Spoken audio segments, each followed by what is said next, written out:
గట్టిగానే మేము కృషి చేస్తున్నాం. ఈసారి దొంగ ఓట్లు పడే ఛాన్స్ లేదు. నిజాయితీ గల నాయకుడిని ఈసారి ఎన్నుకుంటారు. అవి ఎప్పుడో పాత రోజులేవి, ఇప్పుడు ఏం బాణాలు కదా. ఆమె కాంగ్రెస్ పార్టీ బాణం, జగనన్న బాణాలు ఇంకో బాణాలు కదా. ఆమె షర్మిల గారు ఇండివిజువల్గా ప్రదేశ్ కాంగ్రెస్ అధ్యక్షురాలు. ఆమె అక్కడ ఆ బాణాలు వాళ్ళవి. ఆ బాణాల వల్ల వాళ్ళకే ఎఫెక్ట్ అవుద్దో ఏమవుద్దో మనకు తెలియదు. కానీ కూటమి మటుకు రెండు జెండాల కలయిక ఒక స్థిరత్వానికి, ఒక ప్రజా సంక్షేమానికి, ఒక అభివృద్ధికి, రాష్ట్ర ప్రజల సుఖ సంతోషాలకి రెండు జెండాల కలయిక అద్భుతం. ఇప్పుడు ఒకటే మార్పు ఉంది. ఇప్పుడు పృథ్వీరాజు ఇక్కడ ఒంగోలు నుంచి గెలిచాడు. పృథ్వీరాజుని తీసుకెళ్ళి ఎక్కడో పాడేస్తే ఎవడేస్తాడు ఓటు? ఇప్పుడు అవకతవకలు ఇప్పుడు ఎక్కడైనా సరే మనకి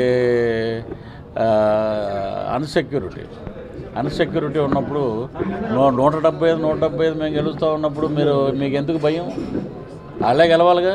వాళ్ళు ఇచ్చిన రిపోర్ట్లు, పీకే రిపోర్టు, ప్రశాంత్ కిషోర్ ఇచ్చిన రిపోర్టు, లగడపాటి రిపోర్ట్ నమ్ముతారు కానీ పృథ్వీరాజ్ రిపోర్ట్ నమ్మరా? జరిగేది ఉంది. అది 2024 వచ్చేసింది. వర్డిక్ట్ అద్భుతంగా ఉంటుంది, తీర్పు అమోఘంగా ఉంటుంది. మొత్తం ప్రజలంతా కూటమి వైపే ఉన్నారు. ఇది మటుకు తథ్యం. 130 గెలుస్తుందనే ధీమా ఉంటే ఇప్పుడు ఆయన ఏంటంటే బ్రోలో అసలు నాకు తెలిసి ఇతను డ్యాన్స్ చేసాడని నాకు తెలియదు. నేను ఏదో సముద్రకాని గారు ఏం చెప్పారంటే ఒక బాధ్యత లేని ఒక వ్యక్తి డ్యాన్సులు వేస్తున్నాడు, అలాంటి క్యారెక్టర్ ఉంది, మీరు చేస్తారన్నట్టే చేశాను నేను. సరే, అంబటి రాంబాబు గారు మినిస్టర్ ఏంటి రోడ్ల మీద డ్యాన్స్ చేస్తున్నాడు? ఇతను గడ్డం పెట్టాడు బోడీ గారిలాగా, డూప్లాగా. ఏంటిది అనుకున్నాను నేను. అప్పుడు ప్రచారానికి వెళ్ళాం, అప్పుడు క్లీన్ షేవ్. ఈయన కాదే అనుకున్నాను నేను. డ్యాన్స్ చేస్తున్నాడు. డ్యాన్సుల గురించి, సినిమాల గురించి, కలెక్షన్ల గురించి, ఒంగోలు వాళ్ళు డిస్ట్రిబ్యూటర్లు, సినిమా హాల్లో కలెక్షన్ల గురించి మాట్లాడేవాళ్ళు వీళ్ళు మినిస్టర్లు ఏంటంటే ఇక్కడ ఏమైనా తెలుసా? ప్రాజెక్టుల గురించి 4.5 సంవత్సరం ఎవడైనా మాట్లాడాడు? 136 స్థానాలతోటి మిశ్రమ ప్రభుత్వం ఏర్పడితే 21 ఎంపీ స్థానాలు రాసుకోండి. ఇది నేను వస్తున్నా త్వరలో మార్చిలో ప్రచారానికి, అప్పుడు చూపిద్దాం మిగతా సంగతి అంతా. నేను పోటీ చేయనండి. నేను ఆ కూటమి వెనకాల ఉంటాను. నేను ఇప్పుడు మా చంద్రబాబు గారును పవన్ కళ్యాణ్ గారు వదిలిన బాణం పృథ్వీరాజు.